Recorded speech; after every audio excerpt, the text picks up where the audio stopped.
আমার হাজব্যান্ড অসুস্থ বলতে সে বাইক অ্যাক্সিডেন্ট করেছে, তার পা ফ্র্যাকচার হয়েছে, এখন পা প্লাস্টার।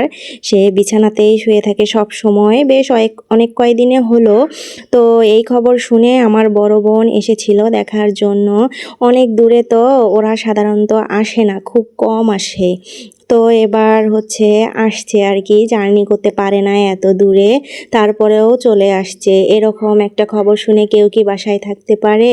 বড় বোনেরা আসলে মায়ের মতো, যাদের বড় বোন আছে তারাই বোঝে বড় বোনেরা আসলে থাকলে কেমন হয়। আমি খুব ভাগ্যবতী, কারণ আমার তিনটা বড় বোন আছে। তো আমার বড় বোন আসার সময় অনেকগুলো মাছ নিয়ে এসেছিল, বাটা মাছ, রুই মাছ আর গরুর মাংস, সব কিন্তু কাঁচাই নিয়ে এসেছিল।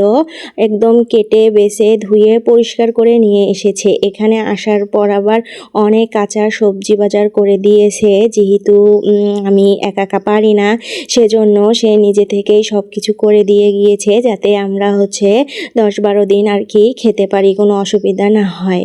তো সেই মাছই আজকে রান্না করব। তো বাটা মাছ বের করার পর আমার বোনের কথাগুলো মনে পড়ছে, সেজন্য আসলে আমি বললাম। তো বাটা মাছগুলো ঝোলের চেয়ে আমার তেলে ভাজি করে খেলে বেশি মজা লাগে। তো আমি তেলে ভেজে নিয়েছি রান্না করার জন্য, সেখান থেকে আবার 3 পিস রেখে দিয়েছি আমাদের 3 জনের জন্য।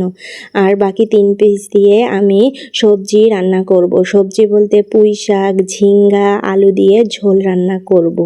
এত গরম পড়েছে, এই গরমের মধ্যে ঝোলের তরকারি খেতে বেশি ভালো লাগে। পুঁই শাকের ঝোল এমনিতেই অনেক ভালো লাগে, তাও যদি আবার মাছ দিয়ে রান্না করা হয় তাহলে তো কথাই নেই।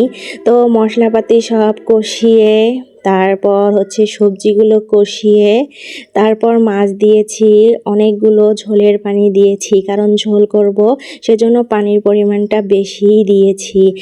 তরকারিটা এত মজা হয়েছিল। পুঁই শাক, ঝিঙ্গা এমনিতেই অনেক মজার তরকারি, যে কোনো কিছু দিয়ে রান্না করলেই ভালো লাগে। একটু ভর্তা খেতে ইচ্ছে করছে ঝাল ঝাল করে, তো বাদাম নিয়ে আসা হয়েছিল, সেজন্য বাদাম ভর্তা করব।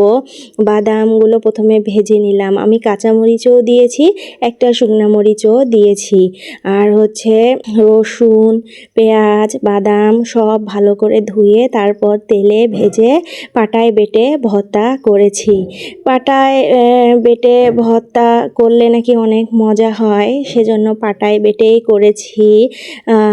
বাটনাতে করিনি, মাটির যে বাটনাগুলো থাকে অনেকে সেখানেও করে, তো সেখানে ভালো মিহি হয় না, সেজন্য আমি পাটার মধ্যে একদম সুন্দর করে ভর্তাটা করে নিলাম। তো আজকে এ পর্যন্ত, সবাই ভালো থাকবেন, সুস্থ থাকবেন, আল্লাহ হাফেজ।